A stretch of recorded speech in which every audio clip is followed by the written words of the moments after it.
Skip, I wasn't impressed. Ah. Skip, allow me. Skip, he made 12 shots. Let me tell you what those shots were.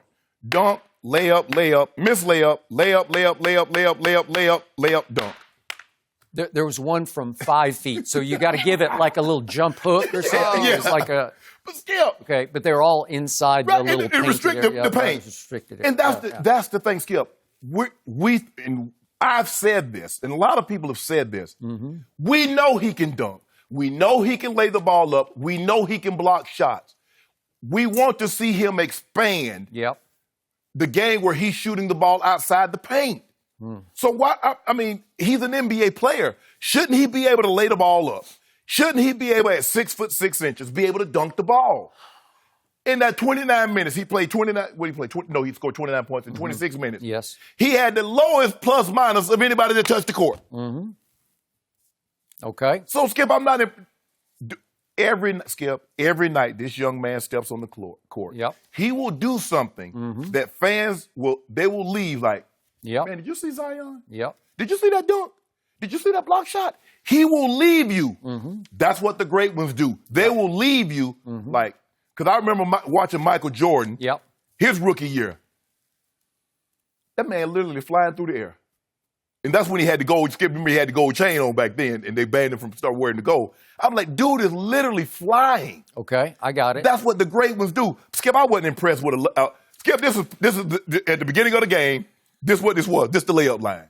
Sometimes they lay the ball up, sometimes they dunk it. That's what this was. But it was actually a preseason game. Okay. I saw a different game, but I will be the first to admit, to disqualify myself, I was watching two at once. I was watching the Dodger game and the Zion game. And I'm not putting too much stock in preseason. I don't want to overhype this young man because he's already been overhyped enough. But in the end, what I saw last night was extraordinary. Keep it in context of preseason extraordinary, but extraordinary nonetheless. I saw some things I'm not sure I've ever seen, and here's why.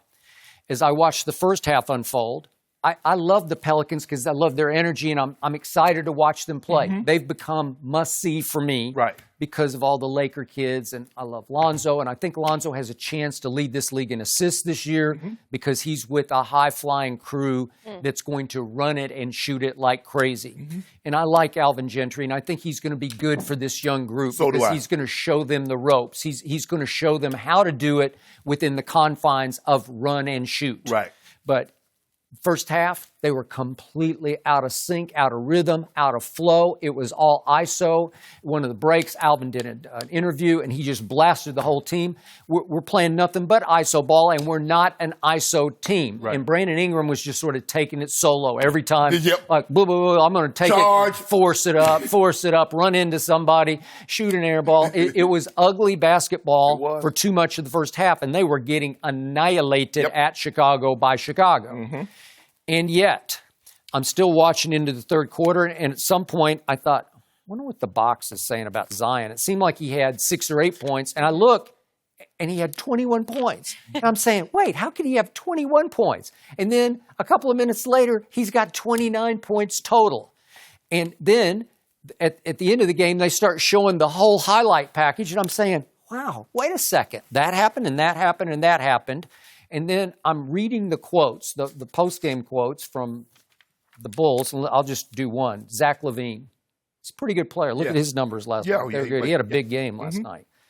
And he said, I wanted to see what it was like firsthand. I'm a competitive guy, and he is the truth. That's a quote from Zach LaVine, who has some credentials. Not that he's won anything in this league, but he has some credentials. And Jim Boylan, the coach for the Bulls, just went off about, I was amazed at his body control for a guy that big. I was amazed to see moments where it looked like there was no way he was going to get to the rim, but he did. Now, Wendell Carter Jr. is their center. He's about 6'10", and he's out right now. So would that have stopped Zion on some of those swoops to the hoop? Maybe. But I got to tell you, when it comes to force and finesse, power plus touch, I've never seen anything like this in the open court. You can't keep him from the rim because his body looks pretty good right now. I got to say, it's starting to look, he's rounding into shape. Skip, I mean, 285. For 285, he's He's more bendy than you think. He's bendy. Than you think. He's highly flexible. Yes, for someone that size. And he has gymnastic body control in the air, spin control. And remember, his hands aren't good. They're great because he played point guard all the way up through his senior year of high school. Right. So he can handle it. But what concerns me, Skip, is that at that size, the up and down. Okay, well, you got me on that. If that happens, you got me. Because there's a lot of skying and falling. Right. You know? And my thing is, Skip, is this sustainable? Can he sustain just laying the ball up and dunking it? Yep. He's going to have to go outside. He's going to have to, I mean, right now maybe he's Karl Malone, because Karl Malone developed a shot as he got later in the league, because Karl Malone was like this. Karl Malone was dunking the ball, laying the ball up. And I thought Karl Malone was a monster. Yes. But as big as my eye test tells me Karl was, this kid's bigger. Yes. He's not taller because he's 6'6", but he's wider. You can look at his bottom half and you can tell, because this kid is heavy, but his butt is like Charles Barkley. Okay. You know, he carries a lot of his weight in his bottom half, Skip. Okay. So he gonna be able to move some people off the block now. Okay. And I know what's going to start happening. They're going to start sending him to the foul line. Yes. And they're going to send a parade of backups to go in there and just foul him and make him go shoot free throws.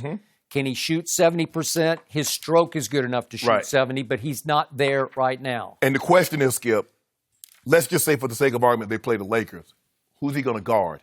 So if they go LeBron, AD, Dwight Howard, or JaVale, so that's 3 through 5. Who's he guarding? At 6'6", is he going to guard JaVale? Because they just lobbed him, because they just post him up. He can't guard AD. He can't guard LeBron. So who's he going to guard at 6'6"? Because he's only going to play a 3 through 5. He plays tall now. Okay. Taller than you think. Could he guard JaVale? I think he could guard JaVale because he can body JaVale out of the lane, and then he can jump with JaVale. He can get as high as JaVale can get. I'm going to say to JaVale, just get down the block and just throw the hook over either side. Okay. I think he's going to get up and bother it. And again, is he quick enough to guard AD on the perimeter? Probably not. No. But will they have to try it? Yeah. Yeah, he's going to have to guard. So, I mean, they only have so many bigs. He's going to have to guard somebody. Yep. So they're hopelessly down, and then they put the backup team in, and they have one of the all-time fourth-quarter comebacks ever.